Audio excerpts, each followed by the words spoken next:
महाराष्ट्र में आगामी चुनाव को लेकर समाजवादी पार्टी के राष्ट्रीय अध्यक्ष अखिलेश यादव ने भाजपा पर आरोप लगाते हुए कहा है कि वह राज्य में चुनाव जीतने के लिए किसी भी हद तक जा सकती है, इसलिए मतदाताओं को सावधानी रखना होगा। उन्होंने इस चुनाव को ऐतिहासिक करार देते हुए दावा किया है कि यदि राज्य में महायुति गठबंधन हारती है तो केंद्र में भी मोदी सरकार गिर जाएगी। सपा के राष्ट्रीय अध्यक्ष अखिलेश यादव यहाँ मालेगांव में अजीज कुल्लू स्टेडियम में एक जनसभा को संबोधित कर रहे थे। इस दौरान उन्होंने बीजेपी पर निशाना साधते हुए कहा, इस चुनाव में वह अपनी जीत के लिए हर संभव प्रयास करेगी, जैसे कि मतदाता सूची में हेरफेर और अन्य तरीकों से मतदाताओं को प्रभावित करना आदि।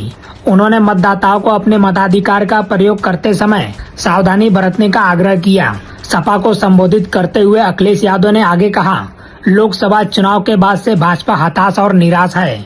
उत्तर प्रदेश ने 400 से अधिक सीटों का नारा देने वाली भाजपा के सपने तोड़ दिए, इसलिए उन्हें अन्य दलों के समर्थन से केंद्र में सरकार बनानी पड़ी।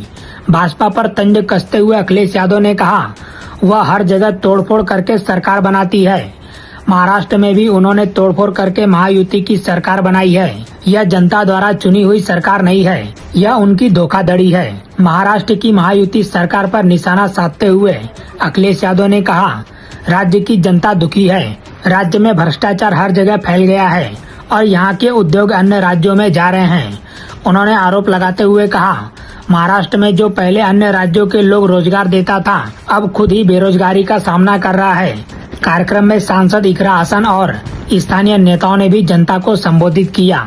इस दौरान सपा नेता ने वक्फ बिल को लेकर भी भाजपा पर निशाना साधा और कहा कि उसने मुस्लिम समाज को परेशान करने के लिए लोकसभा में इस विधेयक को पेश किया है।